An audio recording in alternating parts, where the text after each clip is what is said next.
This is absolutely my cup of tea, image editing. And this model, PixelHacker, is built from the ground up to do inpainting. So this is not your regular SDXL or Flux inpainting fine-tuned model. This is built from the ground up to do inpainting. So this is way better. It's called PixelHacker and it's an image inpainting with structural and semantic consistency. I won't even pretend I know what that means. So let's see what this does. And look how realistic this looks.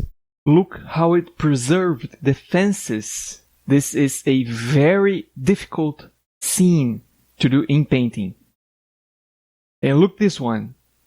This one is insanely difficult because it not only need to remove all the people, but also kept the chairs details consistent. The code is coming soon, but the best part is apparently they will launch it as Apache 2.0 license, which is very permissive. This is one of the best open source licenses we have. So I'm gonna leave the link below just in case they put the code there and you can see the paper and that's it.